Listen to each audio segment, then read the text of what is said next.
À présent, on va recevoir sur ce plateau notre invité du jour. Il s'agit surtout de Al Soiré, qui a été sacré meilleur présentateur scénique au compte de l'événement Guinée Music Award. Déjà avec nous sur ce plateau. Al Soiré, bonsoir. Bonsoir Diva. Bienvenue. Merci, c'est un plaisir. Voilà, alors surtout avant de parler de ce prix-là, on va suivre surtout que ce portrait est réalisé par Mohamed Damaro Camara. Il s'est intéressé à ce journaliste culturel Al Soiré qui a été en tout cas sacré meilleur présentateur scénique au compte de 2015. On va suivre cet élément de reportage et on revient dans un instant. Médiasphère. Du haut de la scène qu'il côtoie depuis quelque temps, l'animateur du groupe Adafo Media a été sacré meilleur présentateur scénique 2015. Un prix largement mérité et obtenu après plusieurs années de dur labeur. C'est le fruit d'un travail acharné, d'un travail sérieux, d'un travail de fond en comble qu'on a mené durant l'année 2015. Et c'est une récompense qui vient ensuite logique de tout ce qu'on a pu réaliser au cours de cette année.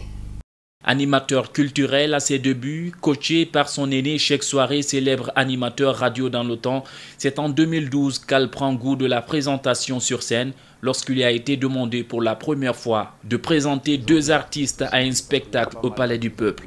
Et depuis, cette passion l'habite. Alors j'ai pris le micro, je n'ai pas fait sensation ce jour-là, je m'en rappelle.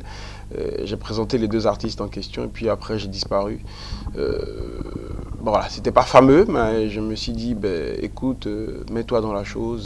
Meilleur présentateur scénique 2015 Guinea Awards Music. Dans un discours plutôt sobre, Al Soiré attribue ce prix à Adafo Media, le groupe pour lequel il travaille. C'est pas ma victoire, je l'ai dit sur ma page Facebook, que c'est la victoire du groupe Adafo Media, parce que vous avez un patron, Lamine Grassi, qui est un jeune patron qui croit en des jeunes, qui permet à des jeunes de s'exprimer, de faire valoir leur talent et aux plus méritants de pouvoir se hisser à la place qu'il faut. Pour le récipiendaire, il ne s'agit pas seulement de sortir d'une bonne moule. L'élégance, l'éloquence et la politesse sont des qualités que doit disposer un présentateur scénique. Son combat pour professionnaliser ce secteur repu à ses jours d'amateurs est sans ambiguïté. Certains sont en train d'embrasser. Médiasphère. Vous l'avez compris, ce jeune homme est devenu une bête de scène. 2015, il a émerveillé tout un public déjà avec nous sur ce plateau. C'est une fierté nationale. À la soirée, on a suivi cet élément de reportage. Alors, avant de parler de ce prix de long en large, quels sont vos sentiments? C'est une grande émotion déjà, il faut le souligner, parce que ce prix que vous voyez est le premier prix d'un début de carrière.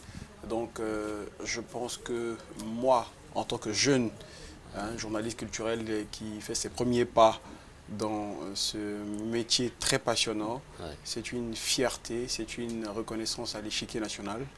Et c'est un signe pour nous dire que simplement qu'il faut travailler, il faut redoubler d'ardeur, il faut se remettre en cause pour avancer. D'accord. Alors surtout, la question que les téléspectateurs peut-être vont se poser ce soir, c'est de savoir sur quels critères ils se sont basés pour vous décerner ce prix. Est-ce que, au-delà de la prestation scénique, est-ce qu'ils ont tenu compte du nombre de scènes que vous avez présentées au compte de 2015? Bon, peut-être que ça planchait dans la balance, mais il faut dire qu'il y a eu d'abord des nominations. Bien évidemment, avant de tirer un lauréat sur le lot. Alors, les critères étaient le speaking, le speech pour l'appellation dans le domaine. Il y avait aussi le vestimentaire et la prestation scénique. Comment se tenir sur scène, comment se comporter, la gestuelle. Tout ça font partie des critères de choix. Vous pouvez faire beaucoup de scènes, mais que ce soit des scènes non réussies. C'est possible. Donc, vous pouvez faire une seule scène et que cette seule scène-là puisse marquer les uns et les autres. Donc, je pense que pour moi, la chose, ce n'est pas la quantité, mais c'est plutôt la qualité de ce que vous donnez dans ce que vous faites. Parce que ça ne sert à rien de présenter 50 concerts dans l'année quand vous avez quelqu'un qui, en un seul concert, réussit à vous battre sur les aspects de choix.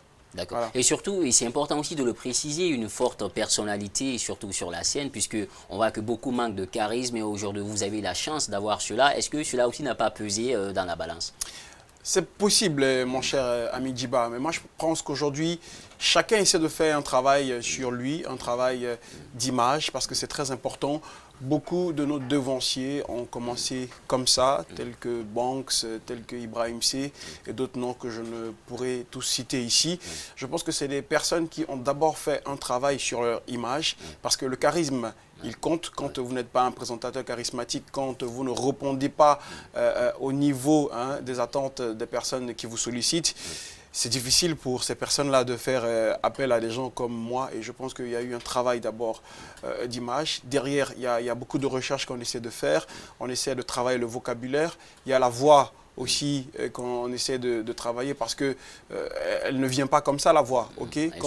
Quand vous parlez à des personnes et qu'ils vous disent ben, tiens, tu as une très belle voix, je tiens à leur dire que c'est avaler du jaune d'œuf chaque matin, c'est boire du miel, c'est boire du lait, aller en bordure de mer comme un artiste chanteur, travailler sa voix, beaucoup lire. C'est pas de la magie, mais c'est beaucoup de travail. C'est un travail surtout de fond et travail l'articulation, l'intonation. Alors à la soirée, à vous regarder, ce soir, je me rappelle d'une chose, Sika 2014. Vous êtes parti, vous êtes revenu, beaucoup se sont dit, il y a eu des spéculations.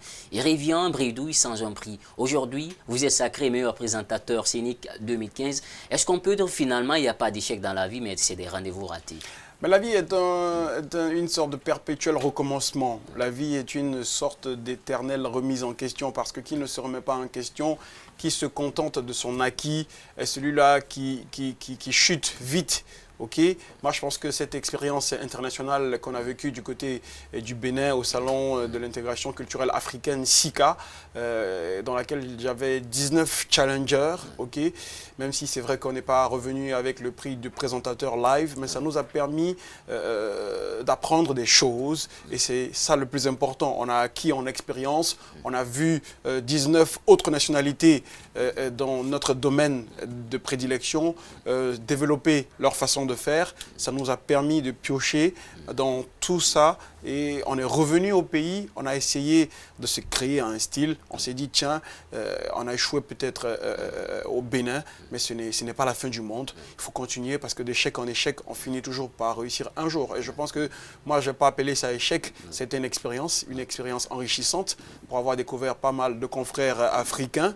Et aujourd'hui, on revient en Guinée, on essaie de s'affirmer dans ce domaine-là et je pense que c'est en train de payer. Alors, surtout lorsqu'on parle de radio, on parle de télévision, d'ailleurs on parle de médias en général. Chez vous, c'est une tradition puisque votre grand frère, Cheikh Souaré, on le connaît très bien, c'est un homme aussi du monde des médias. Est-ce que finalement on peut dire que c'est dans une sorte de gène, ce métier de journaliste ou d'animateur? Gêne, peut-être oui, peut-être non. Je ne veux pas m'hasarder sur ce terrain. Mais en même temps, c'est vrai que le virus, il a été piqué chez le grand frère, mais tout petit d'abord chez le papa qui aimait bien le vinyle. Donc à chaque fois, je m'amusais souvent à mettre des CD du papa quand il sortait pour aller au travail. Et tout jeune, je me suis acheté un magnétoscope, je me faisais enregistrer la voix, je m'écoutais. J'avais un cahier dans lequel je m'amusais à faire des introductions, des conclusions d'émissions, à présenter des gens comme Kassav. Donc, cahier qui jusqu'à aujourd'hui est avec moi, dans lequel je gribouillais toutes mes notes. Ben, il faut dire que cet amour de la radio-là est parti comme ça, en écoutant la radio, parce que ma mère, paix à son âme elle-même, écoutait beaucoup la radio. Donc, du coup, elle aussi, elle m'a un peu donné ce virus-là. Et puis, je me suis dit, ben, tiens, pourquoi pas faire de la radio? Quand on a fait des études de droit, c'est paradoxal pour beaucoup de personnes qui me voient aujourd'hui dans ce domaine-là et qui s'attendaient à moi comme juge, comme avocat ou comme sociologue ou autre. Alors, voilà. D'accord. Alors, surtout, une autre expérience pour finir très rapidement. Vous avez partagé une scène avec Claudicia, c'était en 2015. Est-ce que tout cela aussi n'a pas été une expérience assez riche? Ben oui, expérience assez enrichissante parce que Claudicia, c'est une école, c'est une très très grande école. Quand on a le privilège de présenter à côté de quelqu'un comme Claudicia, il faut s'estimer béni. Donc je pense que de cette bénédiction, j'en ai tiré beaucoup de choses positives parce qu'il m'a dit un truc un jour, je te fais la confidence, Al, tu es quelqu'un qui a de l'avenir, tu es quelqu'un qui a de la locution, tu es quelqu'un qui a de la taille, mais tu as un gros problème, il faut te concentrer. Voilà. Quand il m'a dit ça, il m'a dit il faut te concentrer. Quand tu auras la concentration, ben, il n'y aura personne qui pourra s'arrêter en face de toi. Et je pense que cette critique assez objective vient renforcer un peu l'apprentissage dans lequel nous sommes, parce que nous sommes encore des apprentis. Rien n'est acquis, on ne se prend pas la tête, on ne fait pas la grosse tête. L'humilité précède la gloire, je le dis tantôt, il faut rester humble, c'est très important. On vous reconnaît aujourd'hui, mais ça ne veut pas dire que c'est fini, tout est bon. D'accord. Alors surtout pour finir très rapidement de cette interview Al Souari, jusqu'où comptez-vous aller avec ce métier-là, puisqu'on sait qu'en Guinée, les gens sont animateurs ou journalistes en attendant. Mais voilà, tu sais Djiba, les uns et les autres ont tendance à penser qu'un animateur, c'est celui qui a échoué à l'école. Ouais. On se dit, ben, tiens, il n'est bon qu'à mettre de la musique.